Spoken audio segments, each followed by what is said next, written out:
বর্ষাকালে রাস্তায় ক্রিকেট খেলা। Michael Anthony. বর্ষাকালে রাস্তায় ক্রিকেট খেলার সুযোগ মিলত অল্পই। যখনই খেলতে যেতাম বৃষ্টি এসে আমাদের তাড়া করে ফের উঠোনে ঢুকিয়ে দিত। বর্ষাকালে এইরকম ছিল মেয়ারও। সেখানকার আকাশ সর্বদাই মেঘে ঢাকা থাকতো। সমুদ্রের ওপর জল ভরা কালো মেঘ মুখ গোমড়া করে নিচু হয়ে ঝুলতো, আর বাতাস ছুটে এসে বদমেজাজে ঝাপট মারত নারকেল বনে।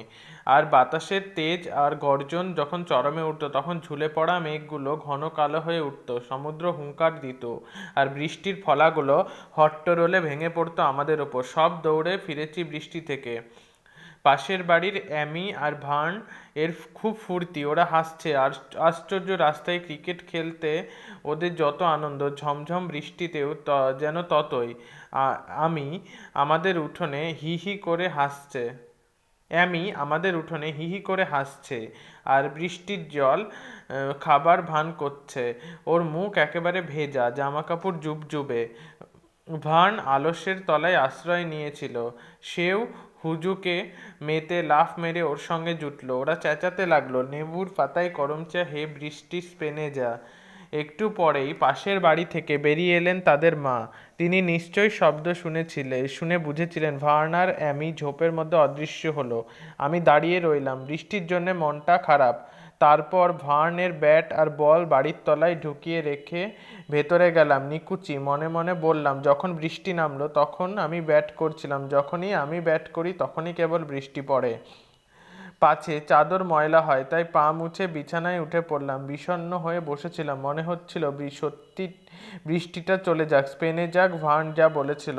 এমন সময় কলজেটা যেন লাফ দিয়ে আমার গলায় উঠে এলো। আকাশ চিরে কান ফাটানো শব্দে বাজ পড়লো। তাড়াতাড়ি জানালা বন্ধ করে দিলাম। ছাতের ওপর বৃষ্টির ভয়ানক হাতুড়ি পড়তে লাগলো। বাজের ভয়ে সিটিয়ে রইলাম, জানি আবারও পড়বে। আর বিদ্যুতের অপার্থিব চমকের ভয়েও। ভেতরে ভেতরে হিংস্র আবহাওয়াকে আমি ভয় পেতাম।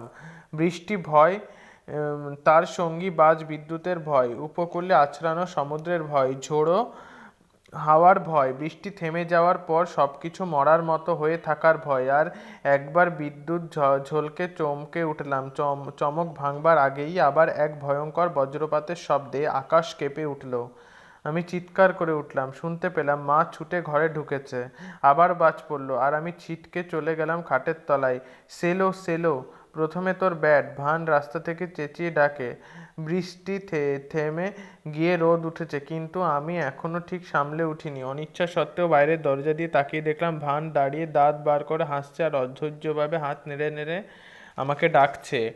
তোর ব্যাট প্রথমে, সে বলে, যেন আমাকে নির্বিকার দেখেই সদ্য বেরোনো অ্যামির দিকে সে তাকায়। 2 নম্বর ব্যাটকে? আমি আমি বলি, আমি। প্রায় একই সঙ্গে আমি চেঁচাই, আমি 2 নম্বর ব্যাট। ভার্ন বলে। আমি প্রতিবাদ করে, না, আমি আগে আমি বলেছি। ভার্ন অধীর হয়ে পড়ে। এদিকে অ্যামি আর আমি তর্ক করি। তারপর যেন তার মাথায় একটা মতলব আসে। পকেট থেকে একটা পেনি বার করে বলে, টস কর, কি চাস? আমি বলি হেড, আমি ডাকি টেল। টেল পড়বেই। চাকতিটা ওপরে ওঠে, পরে উল্টে যায়, টেল দেখা যায়। ব্যথা পেয়ে চেঁচিয়ে উঠি, আমি খেলবই না।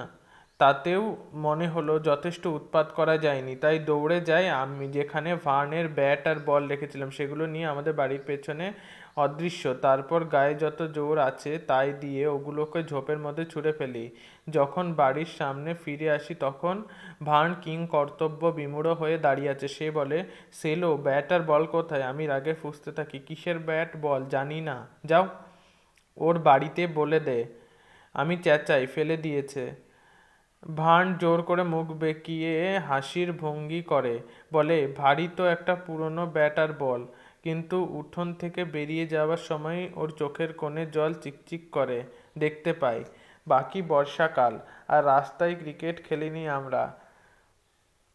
কখনো কখনো বৃষ্টি থামতো, চড়া রোদ উঠতো, বেড়ায় ওদিকে অ্যামি আর ভার্নের গলা শুনতে পেতাম। এইসব সময়ে আমি রাস্তায় বেরিয়ে নিজের মনে শীষ দিতাম। মনে মনে ইচ্ছে হতো ওরা শুনতে পেয়ে বেরিয়ে আসতেও পারে, কিন্তু ওরা কখনো আসতো না।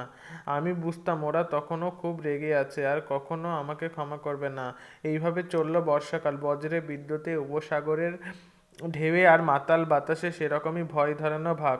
কিন্তু যেসব লোকে এই কথা বলতো তারা বলতো মেয়ারও তো এইরকমই। আর এই নিয়ে হাসাহাসি চলতো। আর কখনো কখনো বৃষ্টির মধ্যে দিয়ে, এমনকি বাজের আওয়াজের মধ্যে দিয়েও বেড়ার ওপাশ থেকে ভেসে আসতো ভার্নের গলা, হে বৃষ্টি স্পেনে যা। আর আমি অনেকবার ঠিক করেছি সাহসী হব, কিন্তু যখনই বাজ পড়তো অমনি ছিটকে ঢুকতাম খাটের তলায়। ভার্ন আর অ্যামির সঙ্গে আবার দেখা হলো নতুন বছরের গোড়ার দিকে। আনন্দের কথা। বর্ষা অনেকদিন কেটে গেছে। দিনটা গরম ঝকঝকে। বাড়ির দিকে পা চালাচ্ছি ভার্ন আর অ্যামির দিকে। তারা সব রাস্তায় ক্রিকেট খেলা শুরু করবে। কলজেটা দপদপায়। ওদের অবাস্তব আর অভিনব লাগে, যেন দূরে কোথাও চলে গিয়েছিল আর ফিরতে চাচ্ছিল না। আমি খুব কাছে না এসে পড়া পর্যন্ত ওরা খেয়াল করেনি। তারপর দেখি আমি চমকে উঠেছে আর তার মুখ উদ্ভাসিত। ভার্ন! সে চেঁচিয়ে ডাকে, এই ভার্ন, দেখ সেলো। লজ্জিত হয়ে মাটির দিকে তাকাই। গাছ দেখি, কমলা রঙের আকাশ দেখি, এত খুশি লাগে যে কি বলবো ভেবে পাই না। ভার্ন ড্যাব ড্যাব করে চায় আর মুখে দাঁত বের করে অদ্ভুত হাসি। চকচকে নতুন ব্যাগটার ওপর থেকে সে সেলোফোন কাগজ ছিঁড়ছে খোশ মেজাজে বলে, নে সেলো, তুই আগে ব্যাটটা কর। আমি কেঁদে ফেলি, যেন বৃষ্টি পড়ছে আর আমি ভয় পেয়েছি।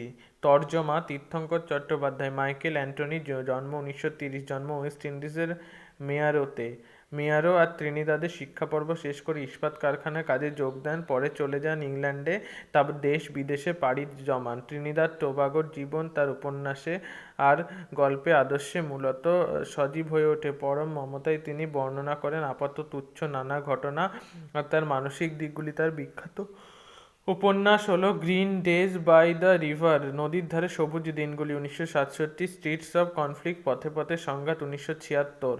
গল্পগ্রন্থের মধ্যে উল্লেখযোগ্য cricket in the road and other stories, রাস্তায় ক্রিকেট ও অন্যান্য গল্প 1973।